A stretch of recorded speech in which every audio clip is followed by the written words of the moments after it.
আমাদের সবজি বাগানটা একটু দেখতে আসলাম।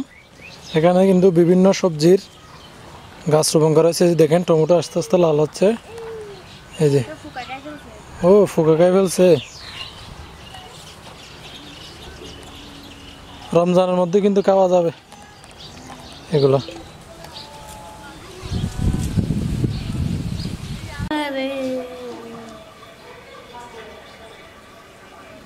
বাজার থেকে দেখেন 150 টাকা মাছ নিয়ে আসছি। 3-4 ধরনের মাছ আছে কিন্তু এখানে। 150 টাকার পুঁচা মাছ নিয়ে আসছে বাজার থেকে।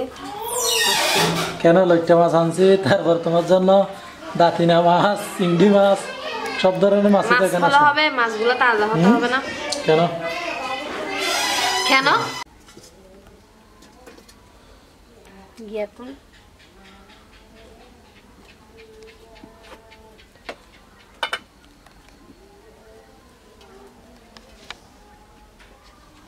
অনেকে বলে যে আমাদের মাটির চুলায় কেন রান্না। মাটির চুলাই তো কি হয়েছে? না গ্যাসের চুলা আছে, মাটির চুলায় কেন রান্না করে এরকম। গ্রামের বেশিরভাগ মানুষই কিন্তু মাটির চুলায় রান্না করে। সুখ দিতে চাই না। বউকে নাকি সুখ দিতে চায় না, দেখছেন? কথা হচ্ছে মাটির চুলার রান্নাও মজা হয়। আর একটা কথা আছে, একটা অজুহাত। আর একটা কথা আছে, এখানে মনে করো যে গ্রামে কিন্তু ওই যে লাকুড়ি কতগুলো পাওয়া যায়। এই যে দেখেন আমাদের এই পাশেই কিন্তু বাঁশবাগান, দেখছেন? এখান থেকে অনেক লাকুড়ি বের হয়, দেখেন অনেক বড় বাঁশবাগান। রাতে কিন্তু রান্না করতেছে বাঁশবাগানের পাশেই। কিন্তু এখানে কিন্তু জিনভূতের আসর লাগার কথা। হ্যাঁ, আমাকে বই দেখে লাভ না, আমি এগুলো বই খাই না।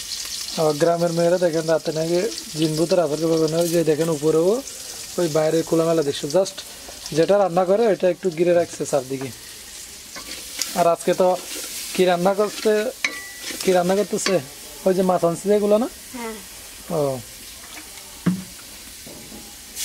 তো বাজার থেকে তো কি মাছ আনছে আপনাদেরকে তো দেখাইছি, এগুলো রান্না করতেছে।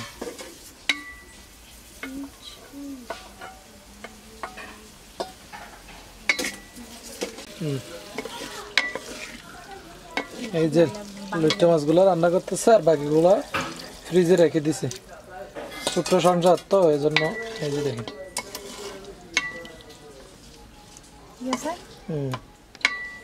তুমি রান্না করতেছো ঠিক থাকবে না, কাম তো দিতে হবে।